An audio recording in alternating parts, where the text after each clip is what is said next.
Hello बच्चों, कक्षा 5 की पाठ्य पुस्तक रिमझिम का पाठ 15 बिशन की दिलेरी कहानी पढ़ेंगे। ये कहानी लिखी है प्रतिभा नाथ ने। तो आइए देखते हैं बिशन की दिलेरी में क्या है। बिशन, जैसा कि टाइटल से पता चल रहा है कि बिशन जो है वो एक बच्चे का नाम होगा और उसकी दिलेरी का मतलब होता है बहादुरी। तो बिशन की बहादुरी, इससे टाइटल से हमें पता लग रहा है कि बिशन की बहादुरी का ही कोई काम यहाँ पर बताया गया है, समझाया गया है, हमें इस पाठ में पढ़ने को मिलेगा। तो चलते हैं फिर बिशन की दिलेरी पढ़ते हैं। सुबह का समय था।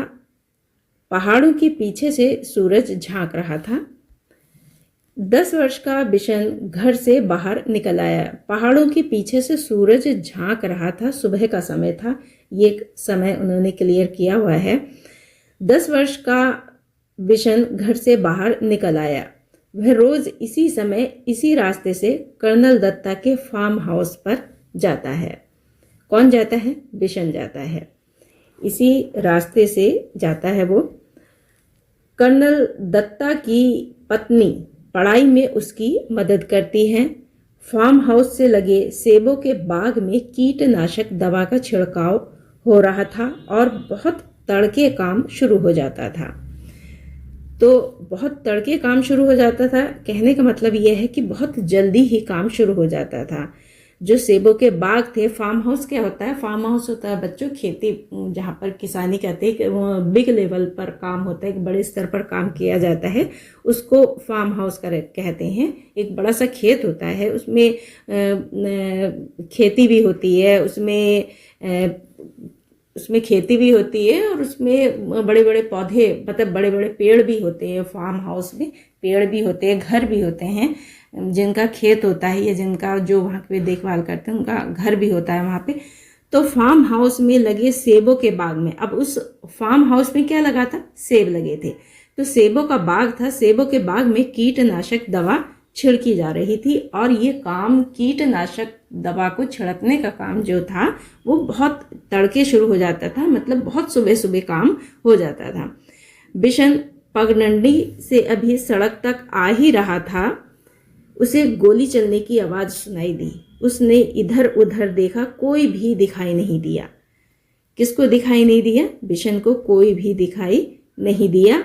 कुछ ही दूर चला था कि उसे फिर से गोली चलने की आवाज सुनाई दी। इस बार एक नहीं 2-3 गोलियां एक साथ ही चली थीं। गोलियों की आवाज सुनकर पूरी घाटी गूंज गई। घाटी मतलब वो पूरा क्षेत्र, पूरा एरिया, ये गोलियों की आवाज से पूरी घाटी में गूंज गई थी। मतलब उस गूंजने का मतलब है कि उसका आवाज का प्रतिरूप आ रहा था। पंछी घबरा गए, आसमान में गोल गोल चक्कर काटने लगे। अब ऐसी आवाज सुनकर तो पंछी भी घबरा गए और वो आसमान में, वो समझ नहीं पाए कि क्या हो रहा है, इस शांत वातावरण में ऐसा क्या हुआ। तो वो गोल गोल चक्कर काटने लगे घबराहट के मारे। कौन? पंछी। बिशन सहम कर पेड़ों की आड़ में छिपकर खड़ा हो गया। बिशन, ये देखिए, आपको दिखाई दे रहा होगा, ये पेड़ों की आड़ में छिपकर खड़ा हो गया है। ये देखिए आपको, ये देखिए बिशन है ये, और ये पेड़ों की आड़ में छिपकर खड़ा हो गया। बिशन जहाँ खड़ा था वहीं चुपचाप खड़ा रहा। उसे वहां से सीढ़ी नुमा खेत और फलों के बाग साफ दिखाई दे रहे थे। बिशन जहाँ खड़ा था वहां से सीढ़ी नुमा खेत दिखाई दे रहे थे। सीढ़ी नुमा का मतलब होता है सीढ़ीदार खेत। जैसे हम सीढ़ी पर चढ़ते उतरते हैं ना, सीढ़ियाँ आपने सबने देखी होंगी, वैसे ही सीढ़ी नुमा खेत, उन सीढ़ियों पर खेत होते हैं, ऐसे खेत बनाए जाते हैं। ये पहाड़ों में अधिकतर हिल एरिया में इस तरह के खेत होते हैं, सीढ़ी नुमा खेतों पर। और फलों के बाग वहां पर साफ दिखाई दे रहे थे उसको। खेतों में काम करते हुए किसान भी दिखाई दे रहे थे। किसको दिखाई दे रहे थे? बिशन को खेतों में काम करते हुए किसान भी दिखाई दे रहे थे। फसल तैयार खड़ी थी। सुबह की हल्की धूप में खेत सुनहरे दिखाई दे रहे थे। सुनहरे खेत दिखाई दे रहे थे। बिशन अभी सोच ही रहा था, सुनहरे खेत दिखाई दे रहे थे। सुनहरे से क्या मतलब है? खेत सुनहरे कैसे होते हैं? खेत सुनहरे का मतलब यह तो फसल पक गई थी इसलिए वो हल्की पीली सी हो जाती है, इसलिए खेत सुनहरे से दिखाई दे रहे थे। और दूसरी चीज़ ये भी थी कि अभी सूरज उग ही रहा था, तो सूरज की जो लालिमा है, जो उसकी रोशनी है, वो उजाला खेतों पे पड़ रहा था, तो उसकी वजह से भी खेत सुनहरे दिखाई दे रहे थे। तो बिशन अभी सोच ही रहा था कि गोली किसने और क्यों चलाई होगी कि तभी एक और गोली की आवाज़ सुनाई दी। एक गोली की आवाज़ आई। अभी वो ये सोच ही रहा था कि ये किसने काम करा होगा, किसने ये गोली चलाई होगी, लेकिन तभी एक गोली की आवाज़ और आई।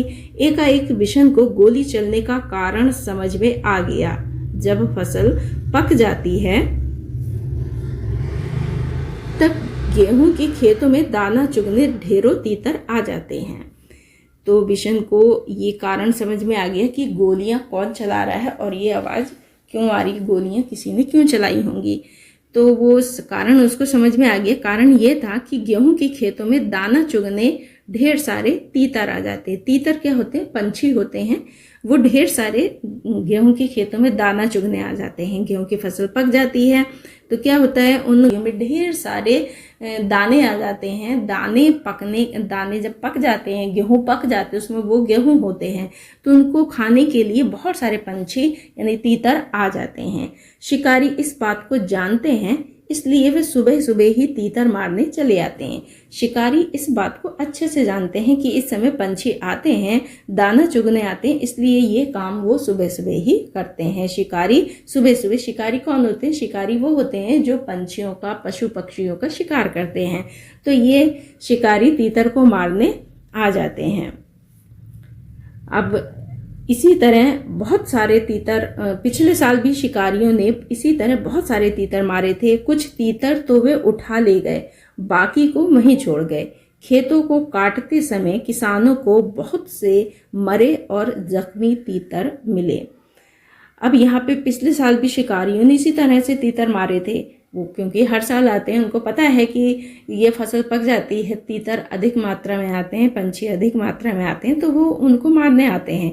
तो पिछले साल भी आए थे, तो कुछ तीतर तो वे उठा के ले गए, जो उन्होंने मारे थे कुछ तीतर तो उठा के ले गए, बाकी जो थे वो वहीं पर छोड़ दिए थे उन्होंने। बिशन ने सोचा कितना दुख पहुंचाने वाला काम करते हैं ये शिकारी। वह समझ गया कि शिकारी की तीतरों पर गोलियां चला रहे हैं, शिकारी ही तीतरों पर गोलियां चला रहे हैं। तो उसको इस बात से बहुत दुख लगा कि बिशन को, कि वह कितना दुख भरा काम करते हैं, कितना ये पंछियों को मारते हैं, उनको कष्ट पहुंचाते हैं। ये पंछियों को कष्ट पहुंचाना, पंछियों को मारना बिशन को बिल्कुल भी नहीं अच्छा लगा। तो उसने वो समझ गया कि शिकारी ही तीतरों पर गोलियां चला रहे हैं। इसीलिए वह पेड़ों के बीच से, देखिए, इसीलिए वह पेड़ों के बीच से निकलकर खेतों के किनारे चलने लगा और चलते चलते सोच रहा था कि शिकारियों को सबक सिखाया जाना चाहिए, क्योंकि उसे ये काम अच्छा नहीं लगा। किसको? बिशन को ये काम अच्छा नहीं लगा कि शिकारी जो हैं उसके पंछियों को मार रहे हैं, इतने प्यारे जीवों को मार रहे हैं। तो उसको ये बिल्कुल भी नहीं अच्छा लगा। उसे जीवों पर, उसे पंछियों पर दया आ रही थी। ये देखिए, आपको ये कैसे बैठा हुआ है बिशन यहाँ पर, और ये घायल तीतर भी है, आपको दिखाई दे रहा है। तो उसको इस बात का बहुत दुख हो रहा था कि पंछियों को ये शिकारी कैसे मारते हैं। तो हमें जीवों पर दया दिखानी चाहिए। तो चलते चलते वो सोच रहे थे कि इन शिकारियों को सबक सिखाया जाना चाहिए। ये जो काम अच्छा नहीं करते, इसलिए उन्हें कैसे सबक सिखाया जाए, ये उसकी समझ में नहीं आ रहा था। तभी उसके पाँव के पास से सरसराहट सी हुई। सरसराहट क्या होती? जो हल्की सी, जैसे आपके पैर के पास से सांप निकलता है, तो सांप की जैसे सर से आवाज़ जैसी आती है, सरसराहट, पत्तों की जो खड़खड़ाहट सी होती है, सरसराहट होती है, उसी को ही सरसराहट बोला है इन्होंने। तो पत्तों की जो उसके पाँव के पास से सरसराहट सी हुई, उसको ऐसा लगे कि कोई उसके पाँव के पास है। उसने देखा एक घायल तीतर गेहूं की बालियों के बीच फंसा छटपटा रहा है। बिशन वहीं घुटनों के बल बैठ गया। उसने वह घायल तीतर को पकड़ने के लिए हाथ बढ़ाया, लेकिन घबराया हुआ तीतर छिटक कर खेत के और अंदर चला गया। ऐसे ही होता है बच्चों, जब कोई घायल होता है और उसको आप, अब तीतर को तो नहीं पता है कि उसके मन में क्या है, दया है या शत्रुता की भावना है, ये तीतर नहीं जानता है। लेकिन बिशन के मन में उसके लिए दया थी, तो वो उसको पकड़ना चाह रहा था। क्यों पकड़ना चाह रहा था? क्योंकि वो ये चाह रहा था कि वो उसको पकड़ ले और उसकी हेल्प करे। किसकी हेल्प करे? तीतर की हेल्प करे, उसको बचाए, उसकी मरहम पट्टी करे, उसकी दवाई करे। उसको बहुत बुरा लग रहा था कि शिकारी ने उसका शिकार करा, उसको मारा, तीतर को मारा। तो वो घुटनों के बल वहीं पर बैठ गया और वो घायल तीतर को पकड़ने के लिए हाथ बढ़ाने लगा। लेकिन घायल तीतर जो था वो घबराया हुआ था, उसे तो नहीं पता कि ये क्या करना चाह रहा है। तो उसने क्या करा, वो और अंदर को चला गया। कहाँ चला गया? वो चला गया अंदर को, थोड़ा सा झाड़ियों में छिप गया। बालियों के बीच फंसा छटपटा रहा था घायल तीतर। बिशन वहीं घुटनों के बल बैठ गया। उसने घायल तीतर को पकड़ने के लिए हाथ बढ़ाया, लेकिन घबराया और तीतर छिटक कर खेत के और अंदर चला गया। बिशन जानता था कि शिकारी इस तीतर को ढूंढ नहीं पाएंगे और घायल तीतर यहीं तड़प तड़प कर मर जाएगा। जो बिशन था वो ये बात जानता था कि जो घायल तीतर को शिकारी नहीं ढूंढ पाएंगे। क्यों नहीं ढूंढ पाएंगे बच्चों? क्योंकि वो जो तीतर था वो पत्तों के पास आ गया था, घने झाड़ियों के बीच में आ गया था, तो वो उसको नहीं ढूंढ पाएंगे। तो इसलिए उसने स्वेटर उतारा और मौका देखकर तीतर पर डाल दिया। ये देखिए, उसने अपना स्वेटर उतारा है और वो तीतर पर डालने जा रहा है। उसने स्वेटर पहना हुआ था ना, तो वो स्वेटर उसने उतार दिया और वो तीतर पर डालने जा रहा था। तीतर स्वेटर में फंस गया, तो बिशन ने उसे पकड़ लिया। जब तीतर फंस गया उसके स्वेटर में, उसने धीरे से स्वेटर डाला तीतर के ऊपर, तो वो फंस गया। उसे अपने सीने से चिपका लिया। उसने उठाया, धीरे से उठाया, प्यार से उठाया और उसे अपने सीने से चिपका लिया। एक दयालुता की भावना से उसने अपने हृदय से लगा लिया उस घायल पंछी को। खेत से निकलकर वो पहाड़ी की तरफ भागने लगा। वह इतना तेज चल रहा था मानो उसके पंख ही लग गए हों। किसके पंख लग गए हों? पंख लग गए हों, ये एक मुहावरा है बच्चों। कहने का मतलब ये है कि वो इतना तेज भाग रहा था घबराहट के मारे, क्योंकि उसे पता था कि पीछे शिकारी लगे हुए हैं, वो शिकारी कभी भी उसके पीछे आ जाएंगे। तो घबराहट में वो बहुत तेजी से भाग रहा था। कर्नल दत्ता के घर के रास्ते में एक तरफ गेहूं के खेत थे और दूसरी तरफ कटीले तारों की बाड़। बिशन वैसे तो कटीले तारों की बाड़ में से होकर निकल सकता था, परंतु इस समय वह दोनों हाथों से तीतर को पकड़े हुआ था। तीतर को संभालना बहुत जरूरी था, इसलिए वह खेतों के साथ साथ छिप छिप कर चलने लगा ताकि उसे शिकारी देख न ले। अब यहाँ पे देखिए, कर्नल दत्ता के घर के रास्ते में, जो कर्नल दत्ता का घर जा रहा था जिस रास्ते में, उसी तरफ एक तरफ तो गेहूं के खेत थे, एक तरफ तो ऐसे इस तरह से गेहूं के खेत खड़े हुए थे ना, और दूसरी तरफ क्या था? कटीले तारों की बाड़ थी। कटीले तार थे, उसमें कटीले तारों की बाड़ थी। इस तरह से आपने अगर गांव में गए होंगे तो आपने इस तरह से देखा होगा, खेतों की तरफ बाड़ भी होती है ना, कटीले तार लगे थे उसमें। फार्म हाउस था ना, इसलिए कटीले तार लगे थे। तो कटीले तारों की बाड़ भी थी। तो इस कटीले तारों की बाड़ में से होकर वो निकल सकता था, लेकिन वो उसके हाथ में तीतर था, इसलिए वो नहीं निकल पाया। वह कुछ ही दूर गया कि पीछे से भारी सी आवाज आई। एक भारी सी आवाज होती है ना, आवाज से हमें पता लग जाता है कि कौन बोल रहा है, तो आवाज की क्वालिटी से पता लग जाता है। तो भारी सी आवाज आई, तो भारी सी आवाज से किसका क्या मतलब है कि वो किसकी आवाज होगी? क्या किसी नारी की होगी? नहीं, वो किसी पुरुष की हो सकती है ना। तो भारी सी आवाज आई, लड़के रुक जा, नहीं तो मैं गोली मार दूंगा। लेकिन बिशन नहीं रुका, वह चुपचाप चलता रहा। वो क्यों नहीं रुका? क्योंकि वो जानता था कि जो भी आवाज मुझे दे रहा है वो जरूर कोई शिकारी ही हो। इस तीतर ले सकता था ना, वो जानता था कि कौन हो सकता है, कौन मुझे रोक रहा है, इसलिए वो नहीं रुका। लेकिन बिशन नहीं रुका, वो चुपचाप चला रहा। लेकिन बिशन जो था चुपचाप चलता रहा। रुकता है या नहीं, उस आदमी ने दोबारा चिल्लाकर कहा। तब तक बिशन कटीले तारों के पास आ गया था। उसका दिल तेजी से धड़कने लगा। तेजी से क्यों धड़कने लगा? क्योंकि वो भाग रहा था, चल रहा था। वो चाह रहा था कि कोई उसे पकड़ ना पाए, इस डर से वो तेजी से भाग रहा था। आगे बढ़ने उसे को मुश्किल लग रहा था, लेकिन फिर भी वह रुका नहीं और ना ही उसने कोई जवाब दिया। ना उसने जवाब दिया और ना ही वो रुका। पीछे से चिल्ला रहे थे लोग, उसे बुला रहे थे, जो शिकारी थे उसे रुकने को कह रहे थे, लेकिन उसने उनके बातों का कोई उत्तर नहीं दिया। तभी बिशन को भारी भरकम जूतों की आवाज सुनाई दी, जो तेजी से उसके पास आती जा रही थी। पीछे से आ रहा शिकारी गुस्से में जोर जोर से चिल्ला रहा था, मैं तुझे देख लूंगा, तू मेरा शिकार चुरा कर नहीं ले जा सकता। बिशन को इस बात की पूरी खबर थी कि वो पीछे से शिकारी उसके पीछे लगे हुए हैं, क्योंकि भारी भरकम जूतों की आवाज आ रही थी ना, तो वो समझ गया था कि पीछे से वो शिकारी उसके पीछे लगे हुए हैं।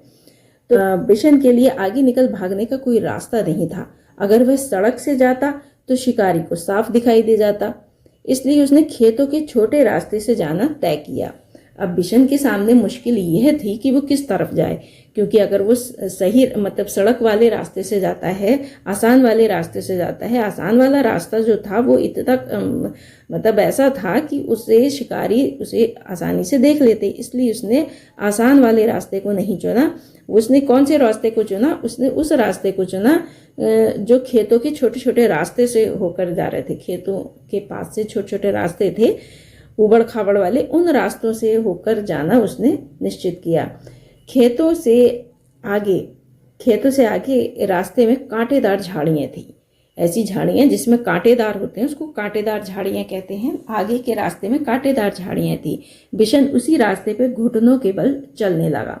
अब वो घुटनों के बल चल रहा है, मतलब ऐसा इसलिए वो क्यों ऐसा चल रहा है, क्योंकि वो ऐसा इसलिए चल रहा है ताकि उसे अगर वो खड़ा होकर चलेगा तो वो दिखाई दे जाएगा शिकारियों को, इसलिए वो घुटनों के बल चल रहा है।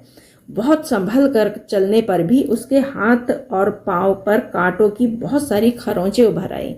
उसके कांटे चुभ गए, उसके कांटों से खून निकलने लगा, उसके जख्मों से तो घाव से उसके खून निकलने लगा, खरोंचे आ गई, खरोंचों से खून भी निकलने लगा। उसकी कमीज की एक आस्तीन भी फट गई, उसकी कमीज की एक आस्तीन भी फट गई और उसके क्या हो रहा था, उसके खरोंचे लग गई थी ना, कांटे वाली झाड़ियां। कांटे कहीं भी जब जा रहा था तो उसके जो कपड़ा था वो कांटों में फंस जा रहा था, तो उसकी वजह से उसकी आस्तीन भी फट गई। वह जानता था कि कमीज फटने पर उसकी माँ उसे डांटेगी, पर बिशन को इस बात का संतोष था कि अब वह तीतर की जान बचाने में कामयाब रहा।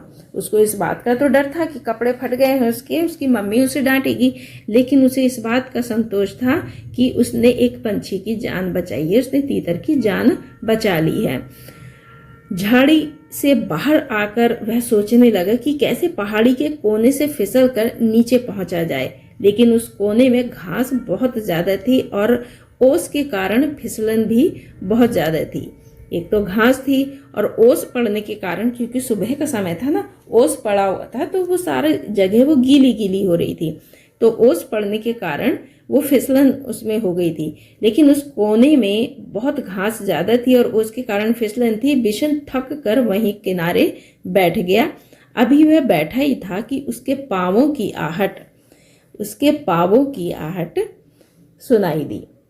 आहट सुनते ही वह उठकर दौड़ पड़ा। दौड़ते दौड़ते वह आधी पहाड़ी पार कर चुका था। उसे फिर से वो बैठ गया, बेचारा थक गया था, वो फिर से बैठ गया और बैठने के साथ ही फिर उसे ऐसा लगा कि फिर से कोई उसके पीछे लग गया है, कोई उसकी तरफ आ रहा है, तो फिर से वो दौड़ पड़ा और वह आधी पहाड़ी दौड़ते दौड़ते उसने पार कर ली। उसके कपड़े पसीने से तरबतर हो गए थे और वह रुका नहीं और किसी तरह कर्नल दत्ता के फार्म हाउस के पिछवाड़े पहुंच ही गया। वो घबराहट के मारे भागता जा रहा था और बस भागता ही जा रहा था और पसीने से उसके हाल बेहाल थे। उसके कपड़े, उसके सारा शरीर जो था तरबतर हो गया। तरबतर का मतलब पसीने से वो नहा गया। फिर भी वह रुका नहीं और किसी तरह वह कर्नल दत्ता के फार्म हाउस के पिछवाड़े पहुंच ही गया। पिछवाड़े का मतलब होता है बच्चों पीछे वाले रास्ते से, तो पीछे वाले वो रास्ते पे पहुंच ही गया। फार्म हाउस के पीछे का जो एरिया था उनका, वो वहाँ पे पहुँच गया। पिछवाड़ा दरवाज़ा खुला था, पिछवाड़े का जो दरवाज़ा था उनका वो खुला था, यानी पीछे का दरवाज़ा खुला हुआ था। उसने ताड़ के पेड़ का सहारा लिया। ताड़ का पेड़ कैसा होता है कि बहुत लंबा सा पेड़ होता है जिसमें टहनियाँ नहीं होती, वो सीधा सीधा होता है। तो उस ताड़ के पेड़ का उसने सहारा लिया और फार्म हाउस के अंदर पहुंच गया और तीतर को वह बड़ी सावधानी के साथ अपने सीने से लगाए हुआ था। एक तरफ तो उसने तीतर को पकड़ा हुआ था, तीतर को तो उसने छोड़ा ही नहीं था ना, तो तीतर को पकड़कर सावधानी के साथ वो पेड़ पर चढ़ गया। और फार्म हाउस में खामोशी थी। जब वो वहां पर पहुंचा तो उसने देखा कि फार्म हाउस में खामोशी थी। कैसी खामोशी थी? वहां पे कोई नहीं था। तो फार्म हाउस में खामोशी थी, बस रसोई घर से प्रेशर कुकर की सीटी की आवाज़ आ रही थी। रसोई घर से प्रेशर कुकर की सीटी की आवाज़ आना मतलब कोई रसोई घर में था, यानी भोजन बन रहा था रसोई घर में। मुर्गियां अभी अपने दड़बे में थी और गुलाब चंद सामने का बरामदा साफ कर रहा था। गुलाब चंद कौन? कर्नल साहब का नौकर। वो दरवाज़ा वो अपना साफ कर रहा था, यानी पीछे उनका जो घर था उसको वो साफ कर रहा था। शिकारी उधर ही आ रहे हैं। अचानक कर्नल साहब का अल्सेशियन कुत्ता और जोर से भौंकने लगा और वह किसी अजनबी को देखकर इसी तरह भौंकता है। कुत्तों की आदत होती है, वे किसी भी अजनबी को देखते हैं, कोई बाहर के इंसान को देखते हैं तो जोर जोर से भौंकते हैं। तो अचानक जो कर्नल साहब का जो ऐसे ही कुत्ते ने देख लिया बिशन को, तो उनका अल्सेशियन कुत्ता होता है बच्चों, एक कुत्ते की प्रजाति होती है, अलग अलग तरह के होते हैं ना कुत्ते। तो देसी कुत्ता, बाहर के विदेशी कुत्ते जो होते हैं, ये उसी प्रकार का कुत्ता अल्सेशियन कुत्ता था। तो वो जोर जोर से भौंकने लगा। वह किसी अजनबी को देखकर इसी तरह भौंकता है। बिशन समझ गया कि शिकारी इधर ही आ रहे हैं। वो कुत्तों को देखकर, हाँ शिकारी को देखा है किसने? कुत्ते ने शिकारी को देखा है, बिशन को अभी नहीं देखा। तो वो समझ गया कि शिकारी इसी ओर आ रहे हैं।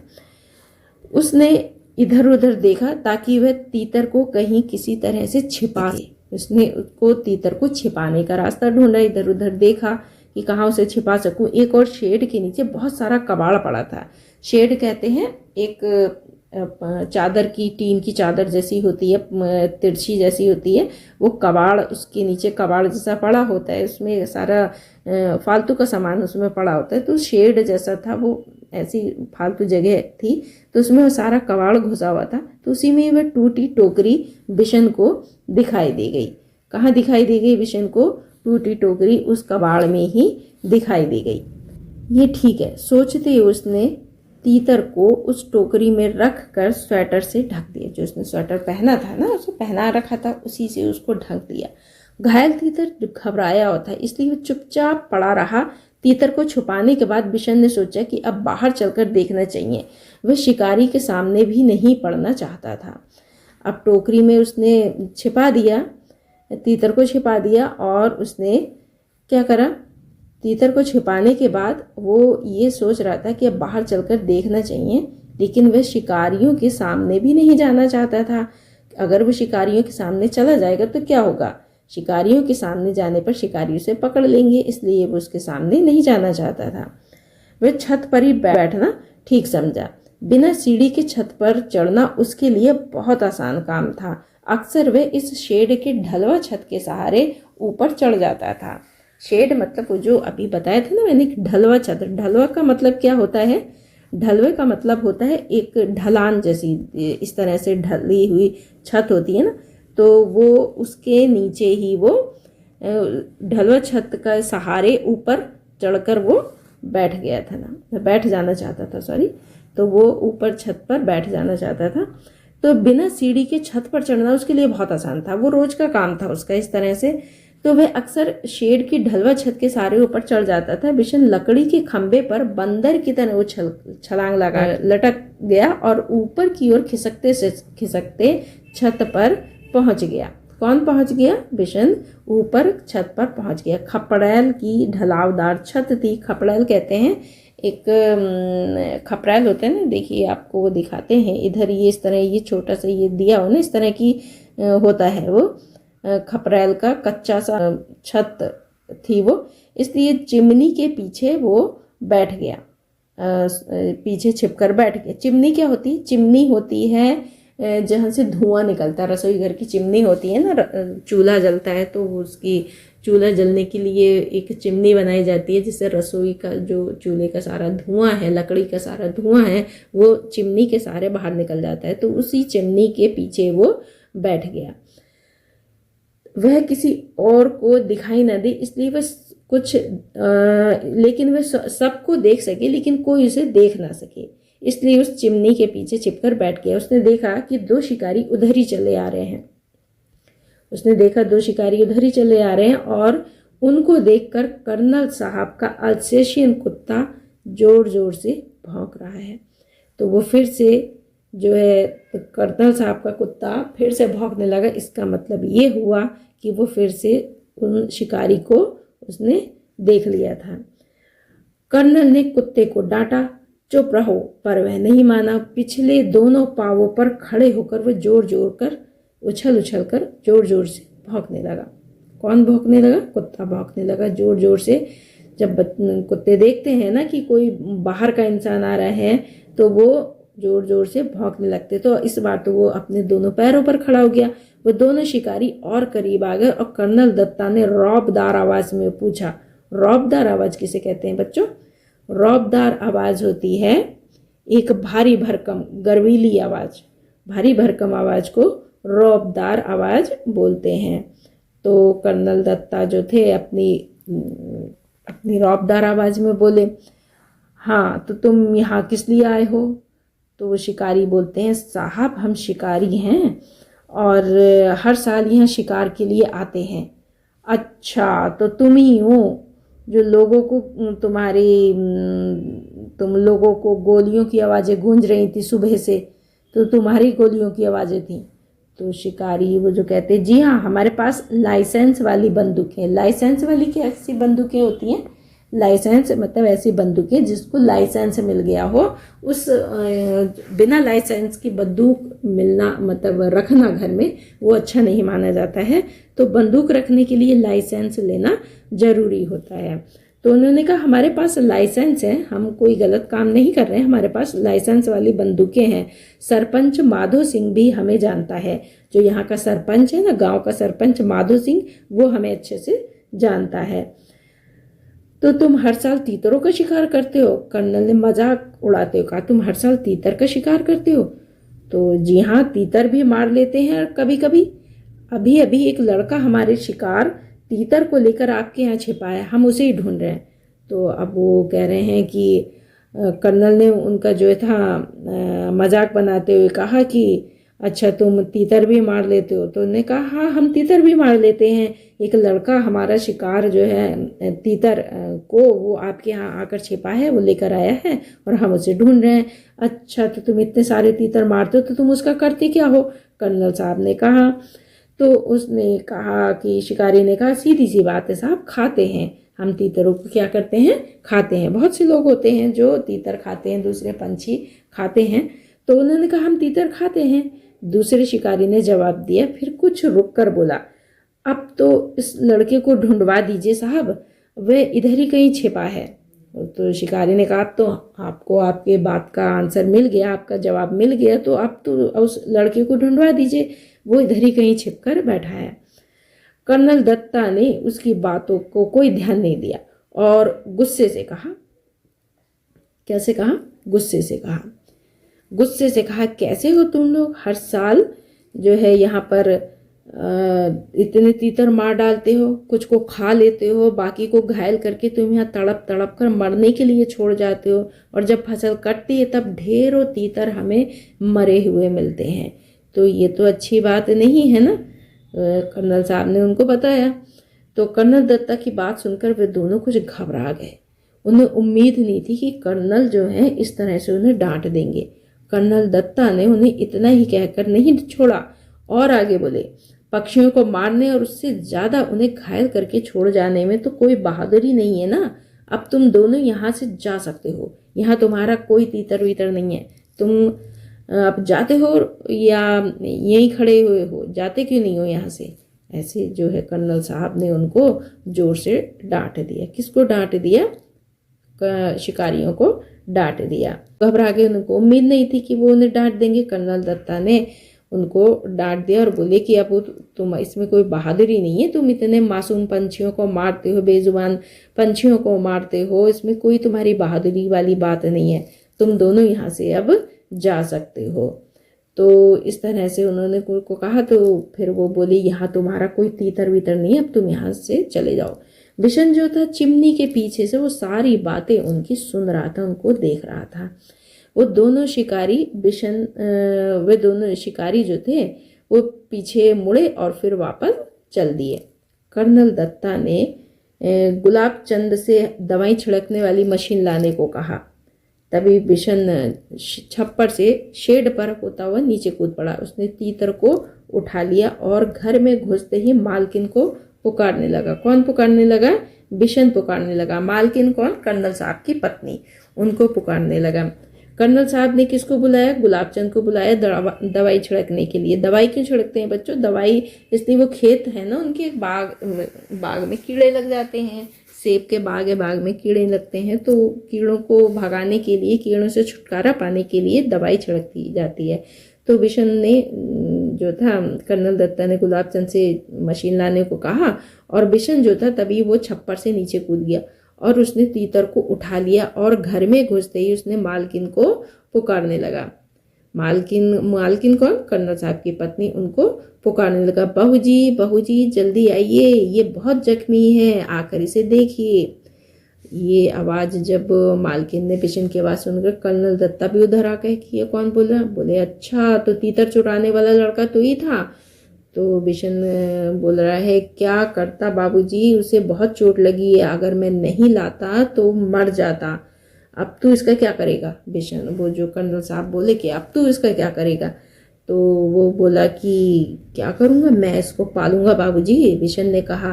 कर्नल साहब मुस्कुरा दिए। उन्होंने घायल तीतर को देखा, उसका एक पंख टूट गया था, अब वो शायद ही उड़ सके।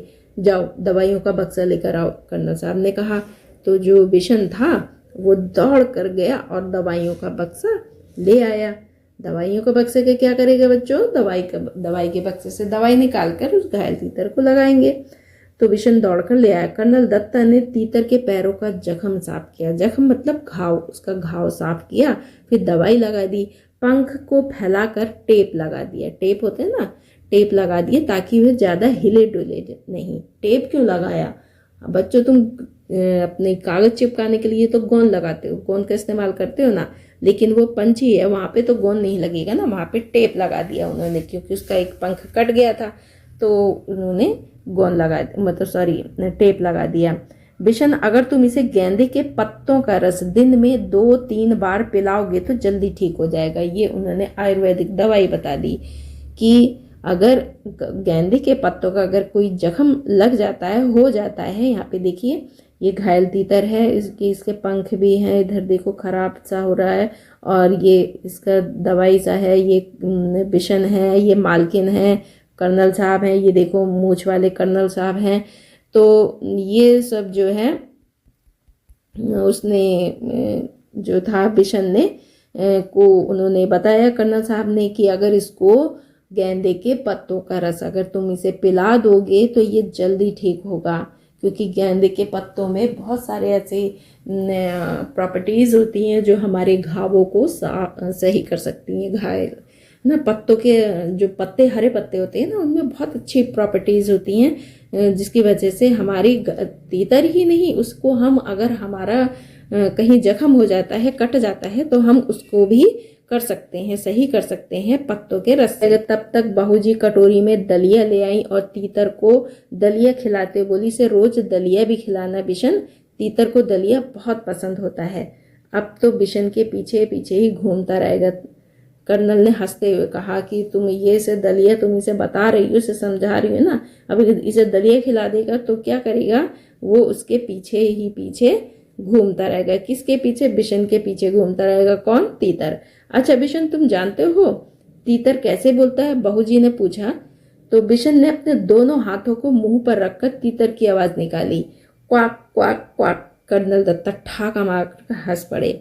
बहू जी भी पल्लू रखकर, मुंह पे पल्लू रखकर हंसने लगी। बिशन भी हंसता हुआ हिरन की तरह छलांगे लगाता हुआ तीतर के वहाँ से अपने घर की ओर भाग चला तीतर के साथ। वो तीतर को अपने साथ ले गया और वो छलांग मारता हुआ वहाँ से भाग गया। तो ये प्रतिभानाथ की कहानी थी बिशन की दिलेरी। तो इसमें बिशन ने क्या दिखाई? दिलेरी दिखाई है। दिलेरी मतलब बहादुरी। बिशन की ने बहादुरी दिखाई है। कैसी बहादुरी दिखाई है? पंछियों को मारना तो बहादुरी का काम नहीं है ना। तो उसने पंछी को बचाया और उसके कपड़े फट गए, उसके खरोंचे आ गई, उसको परेशानी हुई, लेकिन उसने क्या करा? उसने बिल्कुल साहस नहीं छोड़ा और वो उसको तीतर को बचाने में कामयाब रहा। तो ये थी बिशन की दिलेरी। तो इसी के साथ बच्चों ये चैप्टर यहाँ पे समाप्त होता है। अगले अंक में हम प्रश्न उत्तर के साथ फिर मिलेंगे।